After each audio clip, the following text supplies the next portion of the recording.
Sara, o Vinícius Rambo, ele escreveu lá no nosso YouTube a seguinte mensagem: gostaria de saber a opinião de todos sobre o preconceito existente também dentro da classe médica e também nas demais especialidades, né? Pois sabemos que existe bastante isso. A senhora chegou a sofrer algum tipo de preconceito de médicos para com o seu filho?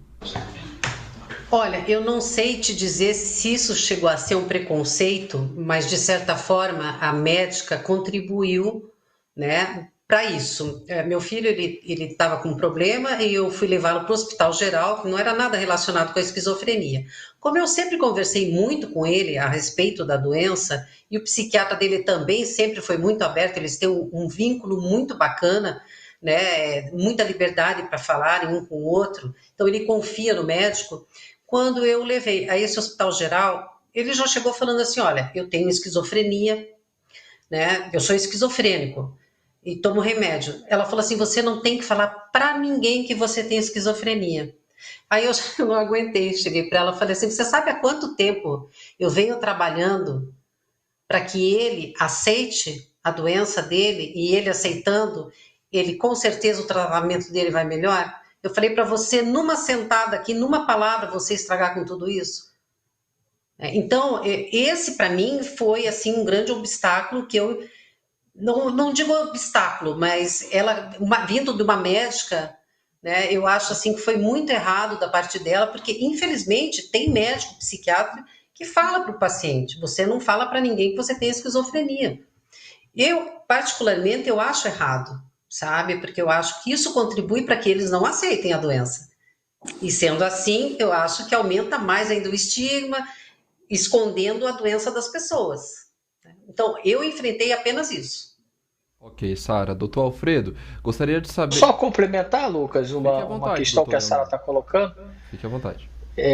Uma das razões que eu acredito que isso aconteça é o que a gente chama da ilusão do clínico. Tá? Eu acho que está vindo um retorno aqui para mim. Tá, melhorou. O que é a ilusão do clínico? Nós, psiquiatras, nós trabalhamos em CAPs, em hospitais, em ambulatórios. Nós lidamos com um perfil de pacientes mais graves. Mas esse perfil de pacientes graves não é a totalidade dos indivíduos com esquizofrenia. Né? Mas nós temos essa ilusão de que todo paciente com esquizofrenia é necessariamente um paciente grave, crônico, que vai internar diversas vezes, né? Que vai entrar em crise e tal. Na realidade, não é. Quando a gente vai ver os estudos a longo prazo, que acompanharam pacientes ao longo de 30 anos, o que a gente vê é que a maioria dos pacientes se recuperam bem da esquizofrenia. Acontece que esses pacientes se recuperam, eles não voltam, muitas vezes, nem para o ambulatório, nem para o hospital e nem para o CAPS. Então a gente permanece com essa ilusão. Eu acho que a gente tem que mudar um pouco também a nossa forma de enxergar a esquizofrenia. A gente sabe que a descrição inicial da esquizofrenia foi muito em cima da evolução, da cronicidade, mas o que a gente começa a ver, com todos os avanços em tratamento psicossocial, em reforma psiquiátrica, em tratamentos farmacológicos, é que esses pacientes estão se recuperando, muitos voltam a trabalhar, muitos se casam, pessoas têm filho, nós temos pessoas no nosso programa que adotaram crianças, entendeu? São mães, têm família, então a gente tem que mudar esse que eu acho que é um estigma também nosso, né, enquanto profissionais. Então, acho que a gente tem que mudar um pouco a maneira de enxergar a esquizofrenia. E eu acho que esse movimento todo que a gente está vendo, do recovery, das famílias, dos usuários, isso vem trazendo uma nova visão para nós também. Ok, doutor Alfredo, gostaria da sua opinião também. Tá, Sara, isso que você fala é verdadeiro e isso ainda acontece. Por vezes, as pessoas têm um preconceito muito grande na classe médica. Eu sofro isso todo dia, Sara. Eu estou brigando para instalar leitos psiquiátricos no meu hospital, o Hospital Universitário Lauro Vanderlei, daqui de João Pessoa, e a gente tem recorrido ao Ministério Público Federal para que a gente consiga isso. Porque a reforma do modelo assistencial em saúde mental, eu gosto de falar assim, Léo, até porque a reforma psiquiátrica ela nunca existiu, né? É a reforma do modelo de assistência em saúde mental. E ele prevê que exista a necessidade de ser atendido esse paciente em consonância às suas necessidades. Por isso que Léo falou essa condição aí. Nos CAPS, nos hospitais gerais, nos hospitais psiquiátricos, nós precisamos ter essa condição de atendê-los e de acordo com o que ele necessita. Muitos dos nossos pacientes, eles evoluem com a cronicidade, por vezes, porque nós demoramos muito para usar, por exemplo, uma clozapina.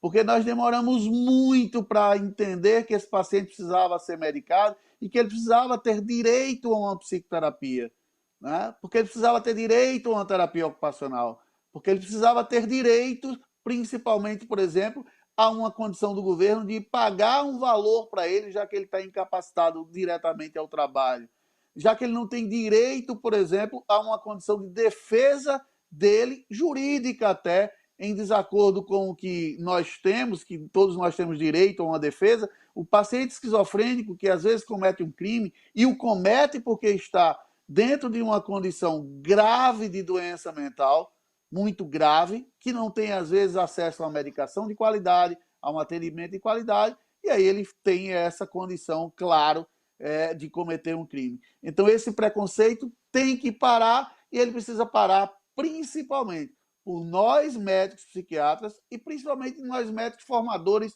de outros psiquiatras. Nós que trabalhamos com residência médica, precisamos fazer a cabeça desses meninos para evitar esse preconceito de nós próprios. Ok, muito obrigado, doutor Alfredo.